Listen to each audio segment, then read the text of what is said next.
Hey, salut à toutes et à tous, et bienvenue au cœur d'Harry Potter. Aujourd'hui, une théorie. L'univers d'Harry Potter est parsemé de détails et d'indices qui permettent aux fans de créer des théories. Comme sur beaucoup de sujets divers et variés, il y a des théories qui sont nulles à chier, et des théories qui sont très intéressantes. Je vais essayer d'aborder le plus de théories intéressantes tout en donnant le maximum d'arguments et d'explications pour chaque théorie. Et retenez bien une chose, une théorie peut être fausse, mais intéressante.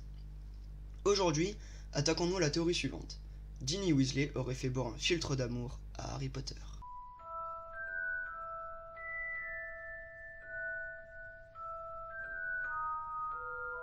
C'est une théorie qui semble un peu folle, mais qui fait beaucoup parler d'elle, surtout en ce moment.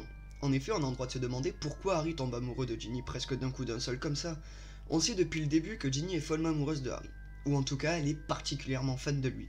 Mais Harry, lui, ne semble pas lui porter de véritable intérêt, jusque dans le tome 6. Comment expliquer cela ? Le fait que Ginny aurait donné un filtre d'amour à Harry est une explication possible à ce phénomène. Le seul bémol, c'est que l'effet d'un filtre d'amour ne dure qu'environ 24 heures selon les frères Weasley. Sauf que Ginny est mariée à Harry, et du coup elle est toujours en couple avec Harry, jusque dans le chapitre 19 ans plus tard, en tout cas, soit en 2017, et ils se mettent ensemble à la fin de la 6ème année de Harry, soit en 1997. Ils sont donc restés au moins 20 ans ensemble, c'est beaucoup. Et Ginny aurait donc dû faire boire à Harry le filtre d'amour tous les jours pendant 20 ans. Ça a l'air assez compliqué, surtout que Harry est parti à la chasse aux Horcruxes pendant 1 an, et que Ginny n'était pas avec lui à ce moment-là. Ron ou Hermione auraient fait le travail pour Ginny ? Peu probable. Revenons maintenant aux arguments qui viennent appuyer cette théorie. Déjà, dans Harry Potter et le prisonnier d'Azkaban, Molly Weasley, la mère de Ginny, raconte à Ginny et Hermione que quand elle était plus jeune, elle a utilisé un filtre d'amour, et toutes les trois en rient beaucoup. Ginny aurait pu se dire, si maman l'a fait, pourquoi est-ce que je pourrais pas le faire moi aussi ? De plus, lorsque les jumeaux Weasley ouvrent leur boutique de farce et attrape, ils vendent des filtres d'amour et ils en envoient même par hibou à Poudlard. Ginny avait donc accès à des filtres d'amour, et elle aurait pu leur en acheter, ou même se servir sans leur demander l'autorisation.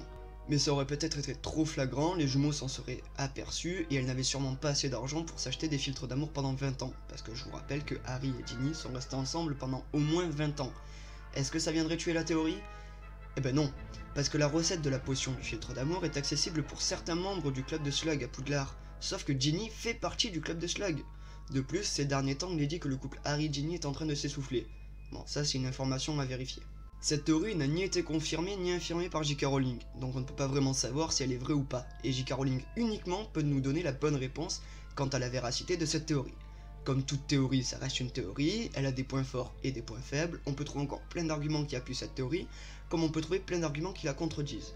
Pour ma part, je ne dis pas vraiment que je crois à cette théorie, mais elle est vraiment très intéressante et elle mérite vraiment qu'on s'y attarde un peu dessus. Mais bon, s'il fallait retenir qu'une seule chose de cette vidéo, ce serait... vive Poufsouffle!